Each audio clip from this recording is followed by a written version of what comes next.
fuck this up? I see some of you going, getting in my head. You're right. Get in your head, you're what? Dead. But when you get in your head, what does that really mean? It means you're believing the most limiting thoughts. And you have to remember, we all have a 2-million-year-old brain. And it's not designed to make you happy. It's designed to make you survive. So it's always looking for what's wrong. Remember we played the game Look for Brown, and you all saw beige shit and called it brown just to feel successful? I said look for red. You saw burgundy. You called it red so you could get more scores. Whatever you're looking for, seek and ye shall what? Find. It says that in a very good book called The Good Book. And you don't have to be religious to understand this, that this is a fact of life. So if you and I are going to really take things to a different level, we got to see what could mess it up. So the mind could mess it up, but what aspect of the mind? What makes us start to believe those thoughts? What's the emotion that messes us up? What is it? It's absolutely fear. But there's more than this.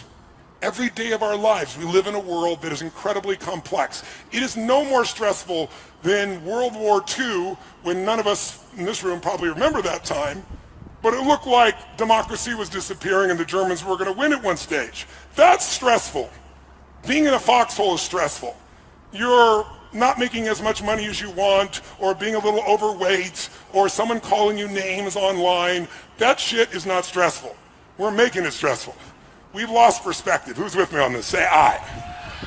So what's really useful, I think, today is for us to figure out what messes us up. And one of the biggest things that messes us up is expectation.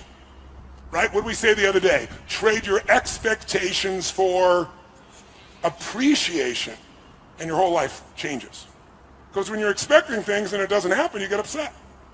So that first day also was all about, what if you lived your life and you made a decision? And the decision was, life is too short to suffer. It's too short to be stressed, pissed off, fearful, worried. Who's with me on this? Say aye. But our minds, our survival software, is always looking for what's wrong. Our job is to create the happiness. And the only way you do that is you draw a line in the sand and say, I'm not going to suffer. I'm going to be honest. If I start to feel that stress, I'm going to breathe, and I'm going to realize we're the only creatures on the planet that can think a thought and become angry. Think a thought and become playful. Think a thought and be worried. Think a thought and feel loved. That's why we can change how fast? But you have to take control and train this brain. If you don't train this brain, it'll use you instead of you using it. You have to identify with your heart or your soul or your spirit instead of the brain. As I said, in China, the heart is the emperor. It is the highest energy. It's the thing that is worshipped, because when you were born, there was no brain. Your heart started beating and there wasn't a brain in you as a fetus. It has its own intelligence. It produces hormones that strengthen your bones. It is the strongest force in your immune system. This is the ticket. This is what we get caught up in. We want to use the head and heart together, and then we have the power of both of them. So to do that, though, we got to give up the expectation that people are going to behave the way we want them to. Because what are the chances, if your happiness is dependent upon everyone around you, your mother behaving the way you think she should, your father, your brother, your sister, your coworkers, your employees, what are the chances of everybody living the way you think they should? On a 0 to 100% scale, what are the chances? So why would we allow this to be? Because it's just a bad habit. And it's like my buddy Mike here with his daughter. Instead of trying to control her, he decides, I'm going to learn from her, I'm going to love her, I'm going to grow me. And that pulls her closer instead of pushing her further away. Instead of working on them, we're going to work on us. If I want to change you, the fastest way I can change you is change me, because we're in a cybernetic loop. If dad responds totally different than she can predict, she doesn't know how to deal with that anymore, now you have the upper hand. Now your love can penetrate her instead of the story in each other's minds. When he was talking to me on that first day about her, he was in his head. How many saw that? And then he left his head and got in his heart, and that's when he penetrated her. And look at mom over here smiling from ear to ear, going, nodding her head, going, yeah, that's cool. And look at Mike's big smile on his face, because he can feel the difference. So today we want to do our best to catch ourselves in our head, to get back in our heart. And then here's the biggest thing you need. You don't want to make the assumption that says, no, I've done 3 days and I'm done. This is the beginning, not the end. Who's with me on this? Say aye. Now, it doesn't have to be the beginning with me. If you want to do more with me, come to Master University. Or you can go do it with someone else, but you got to keep growing. If you don't keep growing, none of this will matter. And you can have tremendous few months or half a year, but why would you settle for 6 months because you went to the program? I remember one time I had a friend years ago, really good friend of mine, and he came to this seminar, and he loved it, and he was on fire, and he went back and he lost 32 pounds, and he changed his business, got closer to his wife, and then he ran into some challenges in one of his business, had two businesses, one of his businesses, and then their kid had some challenges, and he and his wife got stressed about it, and they started being stressed with each other in reaction to the environment. And so, it was like 6, 7, 8 months in, and I remember him saying, hey, Tone, I love that seminar, but dude, it didn't last. It was great for 6 months. I said, asshole. I said, who made you think you could do something for 3 days and it would even last 6 months? I said, do you think I just did 3 days and I've been this way for the last 40? No, I said 40 years ago I started a journey that has never ended. And so we need a daily practice, right? Who's up for it here? Say aye. And so I want to show you how I do this for me, and I want you to create your own system based on it. So if you and I are going to get lasting results, you got to do some things regularly.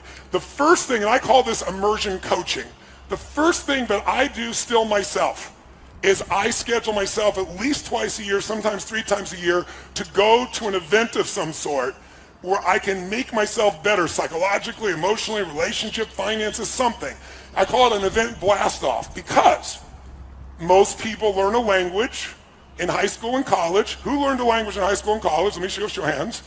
How many of you don't speak a fucking word of it now? Let me see your hands. What happened? You spent years, but you did it 1 hour a day, 5 days a week. Immersion is the way to learn. When you're breathing like we're doing here all night, all day, it's not comfortable, but it's unbelievably fulfilling. How many are experiencing it right now? Say aye. You got to get over your mind going, I can't do this, it's too hard and all that shit. You got to push yourself through when you feel exhausted and say, there's a second wind in me, I'm going to find it.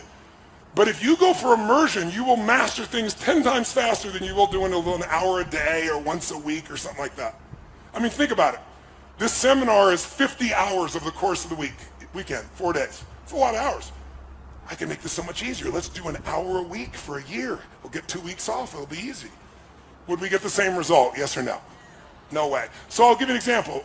My wife and I, and we have an extended family member of mine named Mary, and Mary, the 3 of us travel together. Mary's my right arm.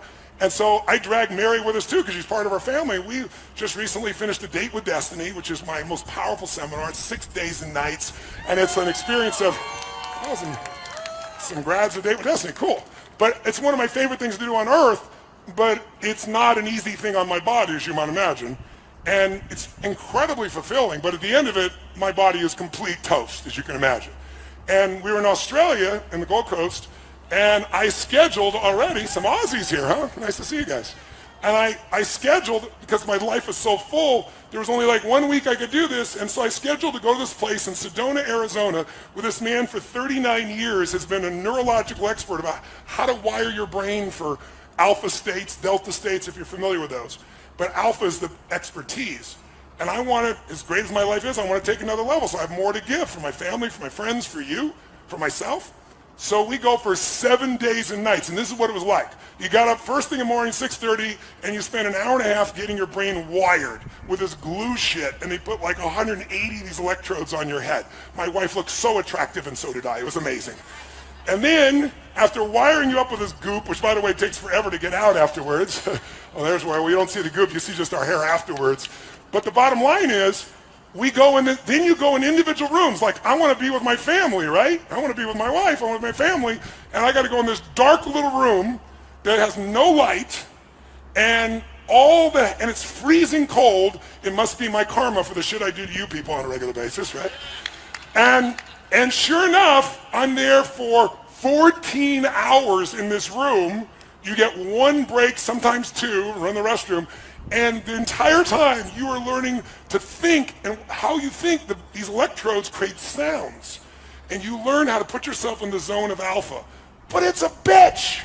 It's horrible. I wouldn't recommend it to anybody that wants easy experiences, but I'd recommend it to anybody that wants to grow immensely. And by the first day, I'm like, who do I got to shoot to get out of this thing? Oh, it's me. I'm the one that did this shit. Right? But by the end of the week, all three of us were able to go in this state of alpha. And if you're familiar with alpha, the best way I can describe alpha is there's no problem that can't be solved in alpha. Because every problem that we have was created by us. Destruction of the environment, to the pissed offness that you may have. And since we create the problems, any problem a human creates, we can solve. But you can't do it with the same level of thinking that got you there. So there's a science of it, and you can't cheat. This thing measures you. And then you take this frickin' test with 300 questions 3 times a day, the same effing test. And it takes forever. And while you're answering it, these electrodes are seeing what you're doing. And then the guy sits down with you, and it's called sigmas, and he goes, well, this is 2 sigma, this is even, this is 10 sigmas. And the more sigmas is how far you are off from what you wrote, from what was really going on in your nervous system. So it was like, said something to me like that I was demanding. I'm like, what the fuck? I'm not demanding. What are you talking about? Right? But I guess I was, right? And you learn then how to let go of those old patterns, create new ones. So my point is, I'm doing okay in my life. I'm not exactly hurting. I'm having the most beautiful life I could possibly have, a beautiful mission, a beautiful family, beautiful children, grandchildren, beautiful experience to live in life. And yet I'm not willing to settle for that because I'm here to deliver more for everyone I love, including myself. And so what I do is I schedule it. Because listen to me, when you talk about shit, it's a dream. When you envision it, it's exciting. When you plan it, it's possible. When you schedule it, it's real. When this event became real is when you enrolled yourself. Before that, it was an idea. And there's lots of people who intended to be here, but they never locked it in. So I lock it in advance, because if I hadn't locked it in after Date with Destiny, there's no way I would have got on a plane, flown all the way there, and then put myself in a room for 7 days and nights. But I'm grateful I did. And I only did it because I already locked it in place. So I encourage you, number one, figure out at least twice a year, what are you going to go to that's going to make you grow and expand? How many of you feel like these last couple of days have been some of the most growth you've had in a couple of days here? Say I. Then why settle for this one time? Again, I'm happy to do it with you. I have other programs if you want to come, but you're not limited to me. I don't care where you go. But before you leave here, you should schedule what's next. Do you know why? Because how many were looking forward to this for a long time and very excited about this? I'm curious. How many were quite scared about this shit, by the way? I'm curious. But here's what's interesting. After you achieve a goal, have you ever done this? Worked your ass off, achieved a goal, and you feel good, and then there's kind of a drop. Because we need something compelling to be going after, so we keep growing. So I always, right before I achieve a goal, I immediately set what the next thing is, and I lock it in my schedule, because otherwise there's that drop. And if I have the next thing, it's like you're going from peak to peak, as opposed to peak to drop to peak to drop. How many follow what I'm talking about here? Say I. And the other thing I've learned, I taught this to all my children. And one time my daughter was talking to me and she's like, Dad, you're so brilliant. And I said, you're absolutely right. And I said, honey, I am a smart human being. I've worked hard to be a smart human being, but probably my greatest gift is I do not let opportunity escape my grasp. If there's an opportunity and it scares me, if there's an opportunity and I don't have the time, if there's an opportunity and I don't have the money, in the early days of my life, all three of them, I didn't have time, the money, and I was fearful. I make myself do it because I know that if I don't get myself to do that, I'm not going to keep growing. My teacher, Jim Rohn, used to teach me this. He said, Tony, if you really want to have an amazing life, you got to learn to stretch yourself. I said, well, I do stretch myself. He goes, well, let me give you my philosophy of stretching. He said, stretching means if you find yourself saying, I can't do something, then you must say, I must do it immediately and do it with no hesitancy. Because if you hesitate, it's like the fire walk. If you went up to the fire walk, most of you got up there, made your move, and rocked. Some of you got up there and were like, fuck, oh, shit, oh, what am I doing here? And the longer you wait, the what it is, harder it is. So you just train yourself to just do it. Instinctively push yourself. So if I say I can't, then I must. Now, when he first told me this, I said, well, if I can't, I must. If I can't jump off a cliff, then I must. He said, no, be intelligent. But he said, if you find yourself saying, I can't do something, I don't want to do something, but if you made yourself do it, you're going to be a better human being, then you must do it. Don't hesitate, do it immediately. And so some people say, well, that's not a very safe life. That's not a very secure life. If you want security, go to prison. If you want freedom, this is how you live, right? So once you've got events where you're going to make huge growth, The next thing you want to do, throw it up to number 2, is you really want to get yourself a coach or a mentor. Why do you want a coach or a mentor? You're smart. Well, I got a series of mentors. I've got 3 men in my life who are the smartest humans I know, some of the most successful people in the world in business, spiritually, emotionally well-developed. They're 18 to 20 years my senior. And guess what? I come to them all the time for accountability and feedback. Because as much as I know to drive myself, you don't do brain surgery on yourself even if you're a brain surgeon. Does it make sense? You need some feedback from the outside because you're still in it. And so getting a coach is critical. Now I get paid $1 million a year to coach someone, and I only take on 7 clients, and I got now a 5-year waiting list, so I'm not looking for any coaching clients. But I've trained all of my coaches to do the same things I do, and they don't charge $1 million a year, not even close. So you can use our coaches if you want, or someone else, but what you don't want to do is have a friend be your coach. Why? I'll give you an example. A few years back, I was on this talk show that's in the morning. I won't mention the name, but it has a bunch of ladies. What's the name of it? The View. That's right. I won't mention it. And I was on The View, and it was when Barbara Walters was still on, and Barbara's a brilliant, amazing lady. And they had me on in January, and I was doing a piece on New Year, New Life, how to transform your energy and your body. And when I was done talking, it was a little 7-minute segment. All 5 women, I guess it was, 5 women followed me into the green room, literally, during the break. And they said, listen, before the TV comes back on, we want to do this. You know, tell us more, how are we going to do this? And we want to do this together. And when they said they wanted to do it together, I was like, hold it. I said, can I be direct with you on this? I said, Barbara, you know how much I respect you and all of you, but can I be direct? They said, well, yeah. I said, well, I respect you. You're some of the best in the world at what you do as journalists. I said, you have an incredible show, #1 radio show. You've been in the years. Barbara, you're a role model for anyone who wants to be successful, man or woman. But there's an area of your life none of you have mastered. It's your body. I'm not being harsh. I have to tell the truth because the truth is how you get to the things to change. And you should have seen them look around and be like, oh my God, he just said we're fat. I didn't say they're fat. I said you haven't mastered this area of your life. And I said, here's the problem. If you guys get together now and none of you have mastered this area and you're all friends, you'll do this for 2 or 3 days, but about the 3rd or 4th day in, one of you's going to go, I want to go to Starbucks and have a mocha smocha something, whatever that shit's called, right? And someone else can say, no, we got to work out. And they go, but can't we just stop for a few minutes? And then someone else will say, well, we could stop for a few minutes. And then you're fucked because you'll break the pattern. I said, have you ever done this before? And they started shaking their heads. They said, it's happened multiple times. I said, don't do this together. I know you love each other. That's why you shouldn't do it together. Get a professional. When you go, I want to mocha smoke, they go, shut the fuck up and run!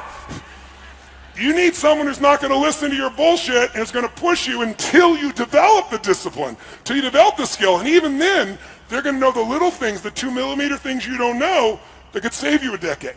How many follow this? Say aye. So don't get a good coach, get an outstanding one. And the problem is I created the coaching industry.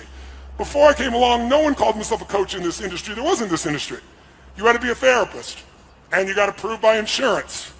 And I came along and said, these therapists are sitting down with people for 7 effing years, and I can wipe out that phobia in 20 minutes or an hour? And so I went around and I said, I got to figure out who I am. I'm not a motivator. I never was. You know, I'm not a guru.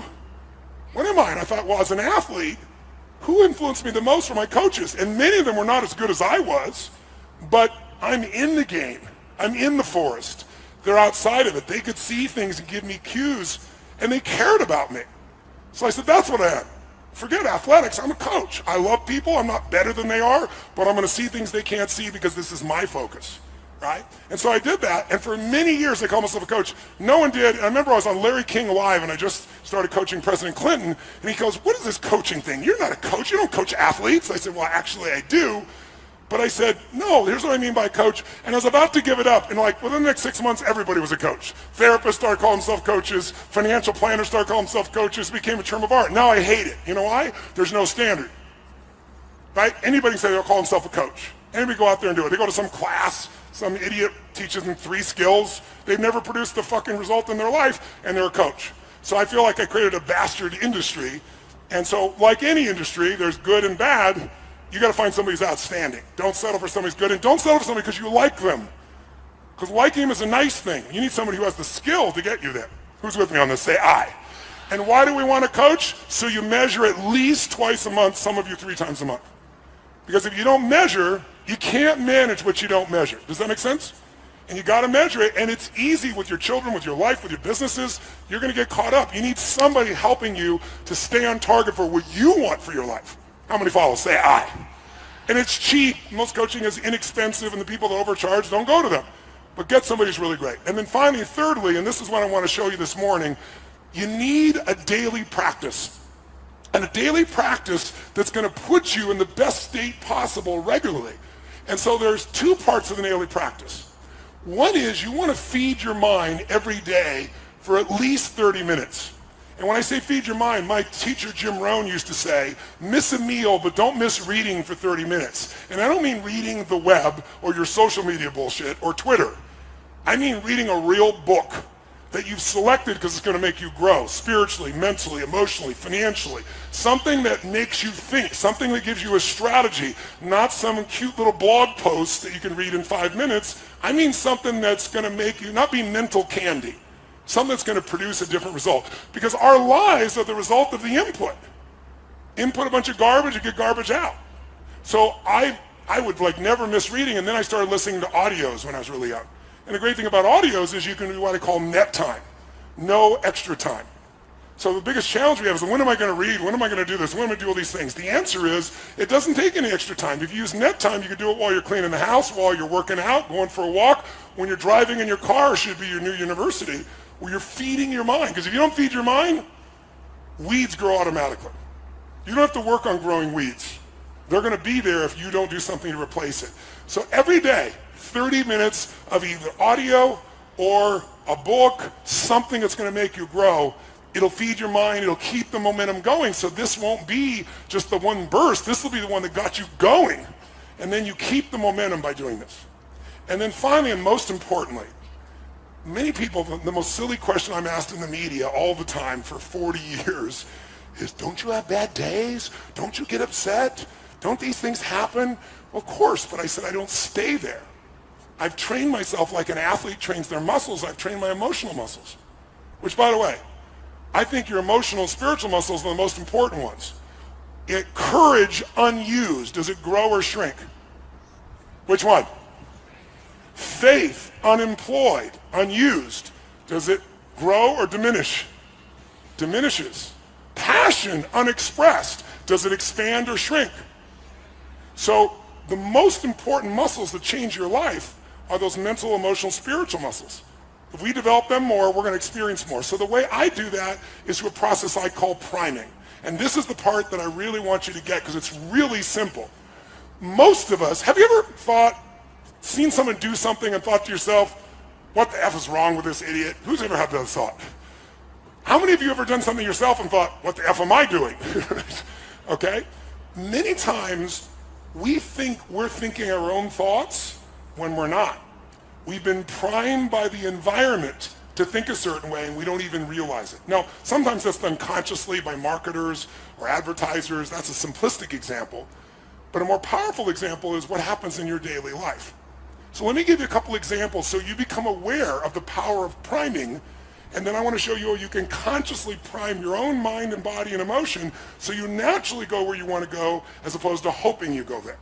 So some of the studies on priming have shown that what you think are your thoughts actually got there because something in the environment that you're no longer noticing. So an example of this would be, they did a study, and they took 2 actors, and they both approached 100 people each, and the actors were designed to do the exact same thing. They walk up to people, they have the same facial expression, and they'd say, well, you're sitting there, excuse me, could you hold this for me for 1 second while I grab my phone? And they hand you this cup of coffee. And then they reach in their pocket to get their phone for 2 seconds, and they put it back real fast, and they go, thank you so much, and they take it back.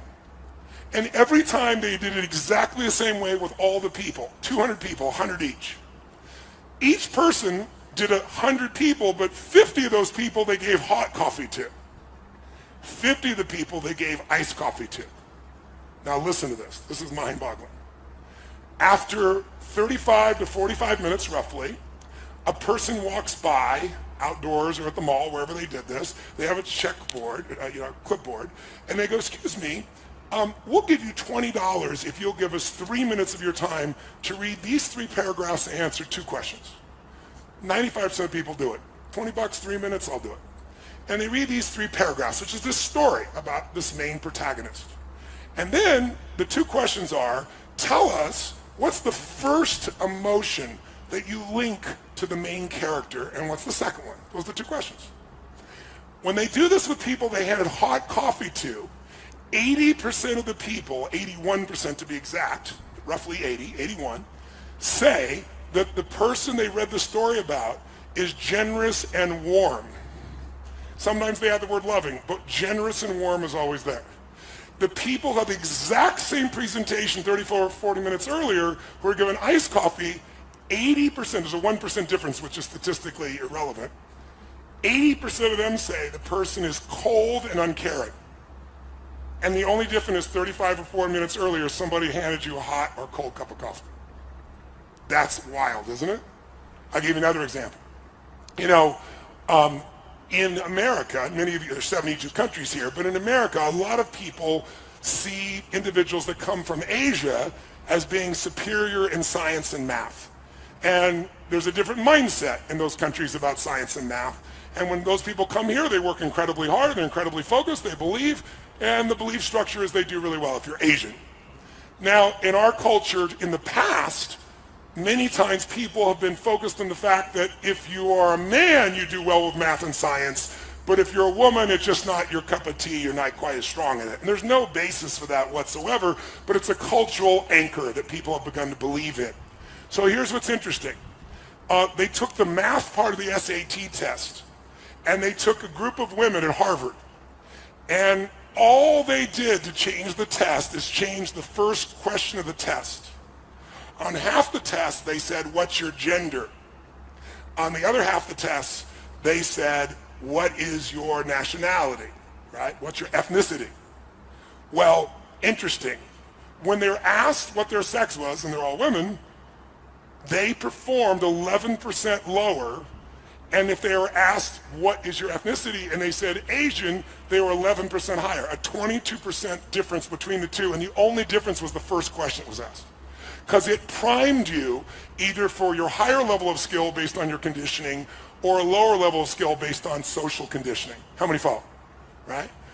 There's a million studies like this. Another interesting one that's really simple is they did an ad where they show the IBM logo and the Apple logo, and they also did this with the commercial. I don't know if you remember the commercial Think Differently that Apple made years ago. So that people watch the commercials. In both cases, afterwards, they were given a creativity test. The people that watched the 30-second Apple commercial versus IBM scored 20% higher consistently across the board, and all they saw was 30 seconds about thinking differently. That is the power of priming. So my point is really simple. If you're going to get the results that you deserve and that you want to prime yourself for success, prime yourself for love, prime yourself for courage, rather than hope that you show up that way based on the triggers of your environment. Does this make sense? And so I prime myself every single day for a minimum of 10 minutes. It's the first thing I do in the morning. And I'd like to show you how I do it and have you do it so you can have a daily discipline. And if you do this every day, if you keep once or twice a year, get yourself to an immersion experience that makes you grow. You get yourself a coach where twice a month, 30 minutes even, you're just staying on target and measuring. And you read 30 minutes a day or hear an audio 30 minutes a day and you start with priming, then this won't be a 3, 6, 12-month thing. This will be a lifetime thing. Does that make sense? So you're not going to get a lifetime results unless you're lucky by one experience, but you can certainly have it if you use this as the blast off, and then you have a daily discipline to keep the momentum going. So how are we going to prime? Well, let me give you a story first, a simple example first with one of my boys. My second youngest son's name is Josh. Love him to death, amazing kid. And Josh came to live with me when he was 5 years old. Remember I told you I was 24, and instantly I got married to a woman I'd been married twice before with kids from 2 different husbands, and she wasn't living with her kids. And so I met her, fell in love with her, brought her into my life, and then saw how sad she was without her kids. So I brought her kids away from both the other husbands. They were happy to give them to us, and I adopted them as ours. And so I'm 24, and I got a 17-year-old son, because she was 13 years my senior, an 11-year-old daughter, a 5-year-old, and one on the way. Well, Josh was the 5-year-old. And Joshy is just such a sweet, really incredibly great kid. But one of the challenges for Josh was he was afraid to even walk down the driveway to get to the bus. I'm Mr. Fear and the power rip shit open, and my son can't walk down to the bottom of the street. And so I had to kind of try to figure out how to deal with this, how to figure it all out, and to figure out what I was going to do to try and make this thing happen, to make it change. And so one of the things that happened was I started to realize that I needed to train his nervous system to have courage. Instead of hoping it showed up, I got to really train it. And I started doing these things with him, and I watched him before my eyes change. He became more confident, became more strong. And all it was doing was getting to program his own mind, prime himself. Just really simple little things to do. And then one day, Josh came home, and he was laughing uncontrollably, and like over nothing. And then I came in the room, and there was a new friend with him. And this kid, do you know anybody that's not really funny, but they think they are? I don't even know something like this. Somebody who cracks themselves up, you know what I mean? And this kid was cracking himself up. He wasn't funny, but he laughed so hard, I found myself laughing at his silly jokes, right? And Josh was laughing so much. So when he left, I said to Josh, that kid, he's your friend? I said, make him your friend for life. He goes, why, Dad? I said, because if you hang out with him, who you spend time with is who you become. And when you're around him, you're so much more playful. You just have so much more joy. You have so much laughter. And that young boy, my son is 36, and I have 3 grandkids with him, and his best friend is still that young boy who's now also 36 years old. And Josh is, let's give him a hand for that.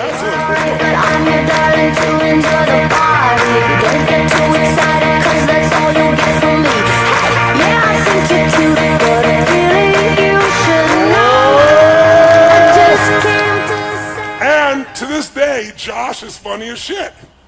When he was a little kid, like 7 or 8 years old, he stole this dirty jokes book and memorized every frickin' joke in the damn thing. And he got so much reward for it, and his buddy was like that. But to this day, if I want to laugh, Josh is my partner in a couple of my companies, and he's not my partner. I have 4 kids. None of my others are partners with me. I love them all equally, but he shows up differently. And part of it is things that stress other people out, he breaks the pattern with his own laughter. And it's beautiful to be around him. Great time. And he primed him.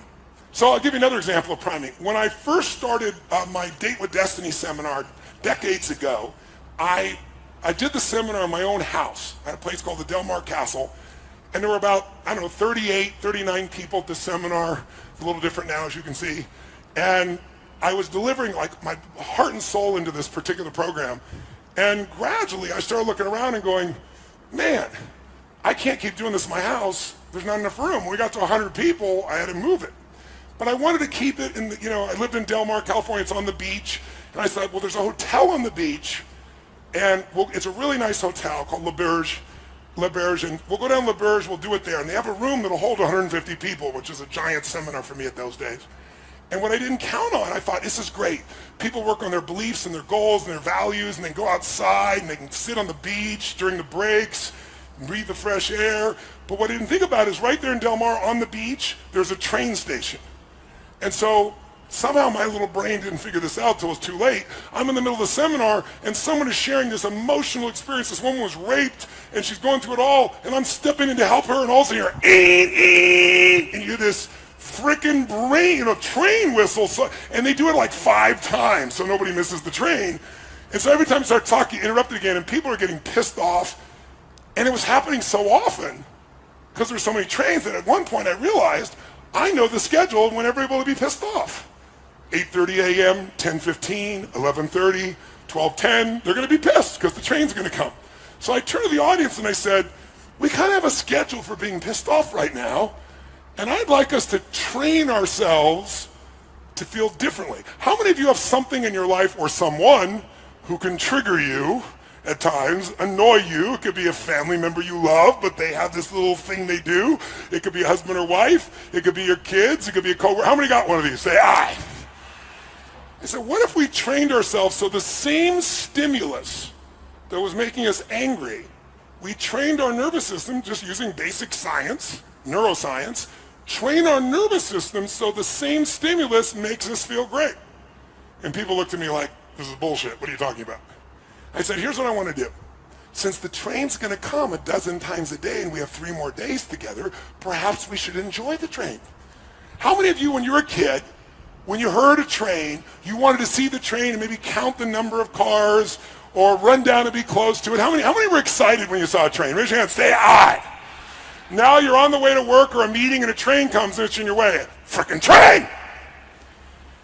I'll give you a clue. The train didn't change, right?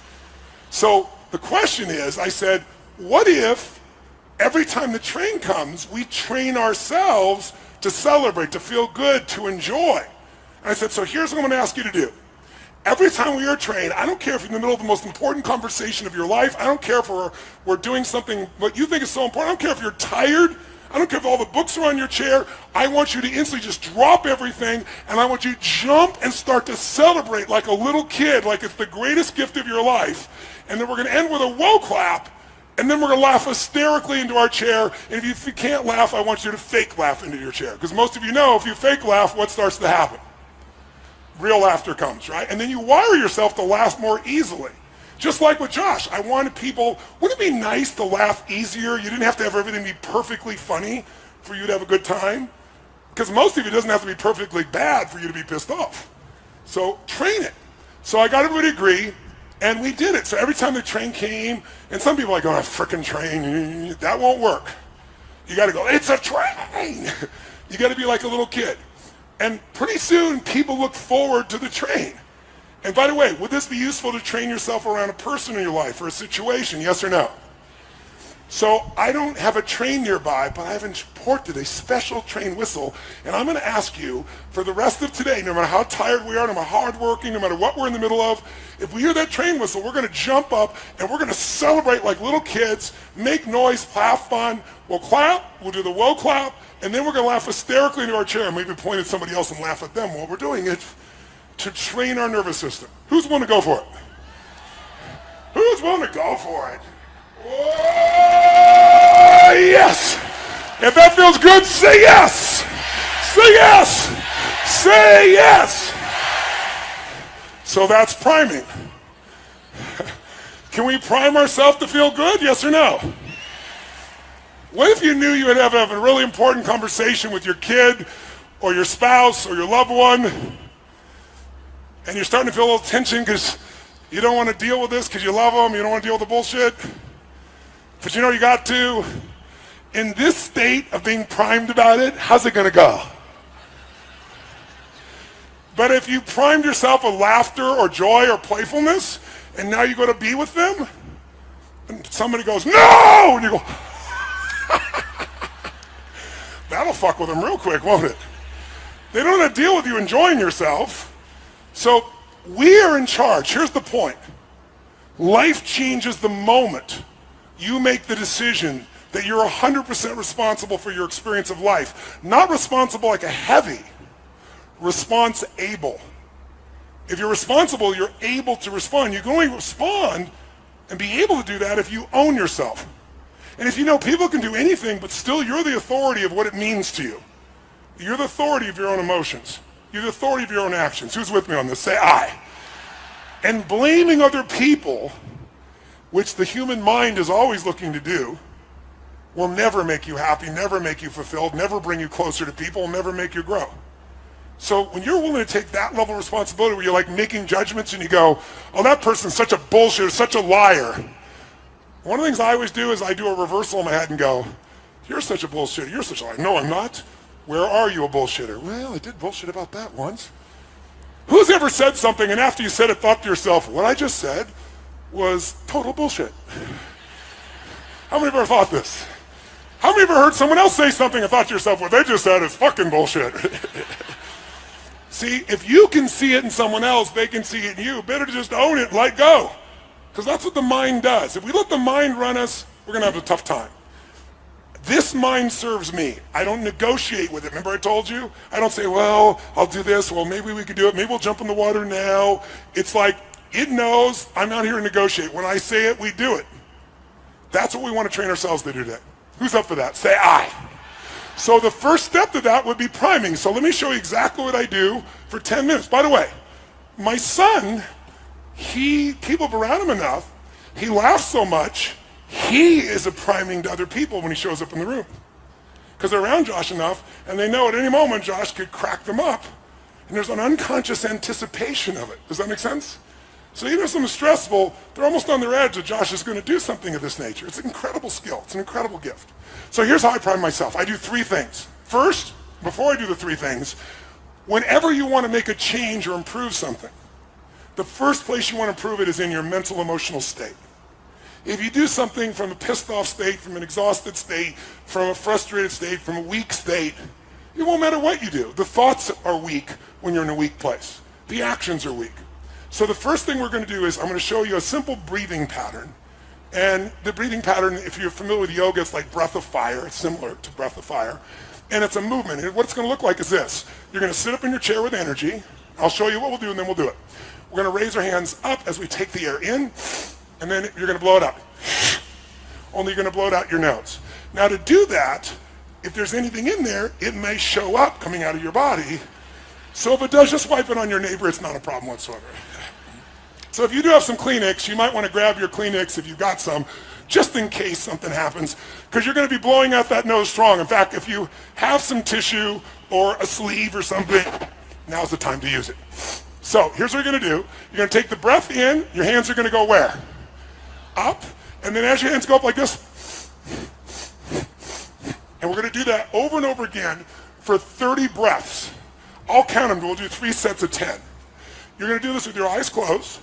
Then you're going to drop your hands down, palms up on your weight, on your legs, and you're just going to feel whatever you feel. You might notice some tingling. You might notice a sense of peace. You might just feel relaxed. And then we'll do another 3 sets of 10, another 30. We'll relax, and then another. So we're going to do 3 sets of 30. 3 sets of 10, 10, 10, 10, 10, 10, 10, 10, 10 with a break between it. When you're done with that, you're ready to prime, because it puts you in state. Priming is 3 actions. It's done in 10 minutes. You can do more than 10, and many of you will enjoy it so much you'll go longer. But the reason I do 10 minutes of priming is I wanted to come up with a daily discipline there was no excuse not to do. If you don't have 10 fucking minutes for your life, you don't have a life. Who's with me on this? Say aye. And by the way, when you get on the airplane, what's the first thing they teach you when they get on the airplane? They say, okay, here's how to put on your seatbelt, as if you don't know. And then they say, in the result of a loss of oxygen, what's going to happen? These masks are going to drop down. They have oxygen, and the first thing you do is grab it and put it on your child. It's the first thing you got to do. Is that what they tell you? What do they tell you? Put it on yourself, you selfish bastard. What are you talking about? Why do they tell you to do that? Because if you don't take care of you, you can't take care of them. And what a good metaphor for our lives. Yes, give it up for that piece as well.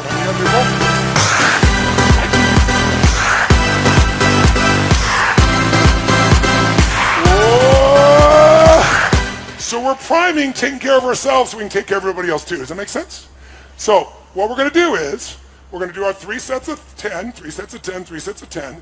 And with our eyes closed, the first 3 1/3 minutes of the 10 minutes is we're going to focus on 3 experiences in our life that we could feel deeply grateful for. 3 of them. And we're not going to think of like, oh, this. We're going to take them one at a time, spend about a minute each, and step into that moment in your life that you could feel grateful for. It could be a little thing or a big thing. It doesn't matter.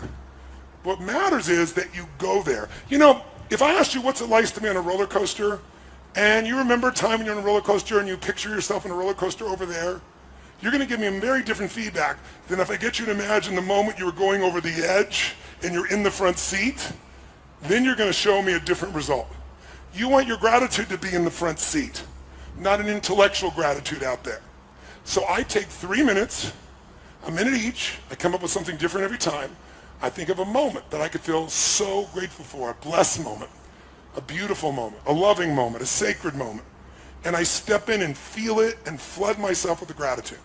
Now, do you remember why we use gratitude? Sounds corny, right? But why? From a scientific perspective. Remember what I showed you the other day.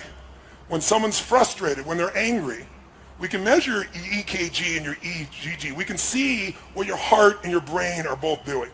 And they are all over the place. They don't match. They're jagged. Do you remember the image? But when you breathe in your heart and you put focus in your heart, where focus goes, energy. And so what happens is you get unified. And all of a sudden the brain and the heart become one tracing energy. It's crazy. That's the flow state. So when you're grateful, gratitude is the antidote to the two emotions that mess up most people's lives. What are they? Anger and what?